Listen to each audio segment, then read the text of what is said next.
The History and Theory of Architecture program at Carleton is unique in a number of ways. One is that there isn't another undergraduate program in the History and Theory of Architecture in English-speaking Canada. There are three architectural historians, unparalleled anywhere in a Canadian university. The three of us who teach in the History and Theory of Architecture program studied as art historians first and came at architecture and design history from that art history context. It's a fantastic program because you can see the connections of architecture, of art, of music, of social studies, everything put together, and how civilization, how people and societies work, and how architecture is incorporated into that. All of these things overlap with architectural history, and we build all of these things into our curriculum. The curriculum is designed to start very broad and give a really good foundation, to give a nice architectural analogy, and then it's designed to enable students to focus more on areas that particularly interest them and explore those areas in greater and greater depth. Students have the opportunity to bring together courses that are concentrating in the field of architectural history, and they can also take courses in the School of Architecture. And normally those are two things that happen separately. If you're in an art history program studying architectural history, you're restricted to that environment. You really cannot go beyond those parameters. If you're studying within the School of Architecture, you have relatively little exposure to architectural history except through the process of understanding it through design. So this is an opportunity for both of those things to come together. Students that come out of our program get not only an understanding of architectural history, but also how architecture is absolutely essential to broader understandings of culture.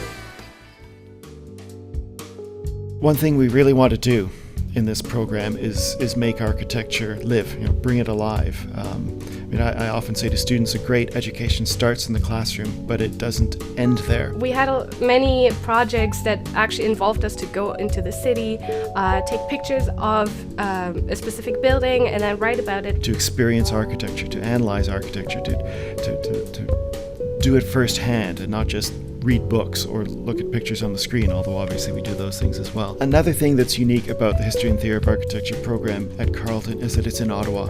And just the streets and buildings of Ottawa provide an amazing research laboratory for students to go out and look at architecture, to analyze architecture, to understand architecture within a cultural, within a political, within a social, within an economic context. Ottawa has a lot of pockets of potential research material, which makes it a very exciting place to study. Ottawa itself is a fantastic subject of study for anyone who's interested in the built environment. It's got a remarkable amount of monumental, very meaningful architecture, deliberately meaningful architecture. The whole city evolved around the notion of being a national capital. Ottawa is a fantastic place to be if you're interested in this field. And of course there are opportunities opening up in things like heritage conservation, which is a growing niche specialty among architects in Canada. Architectural firms are specializing in heritage conservation, and they need people who understand both the architectural side and the architectural history side of the study. Heritage is something that you can so easily lose,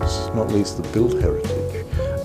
So if that is not studied properly with enough people doing it, it could fall away, which we'd regret 10, 20, 30 years down the road. But the expertise that's given in the program is something that will certainly go an awful long way to ensure that's not going to happen. Everybody lives in some kind of architecture, so it doesn't just affect scholars or theorists, it involves really anybody.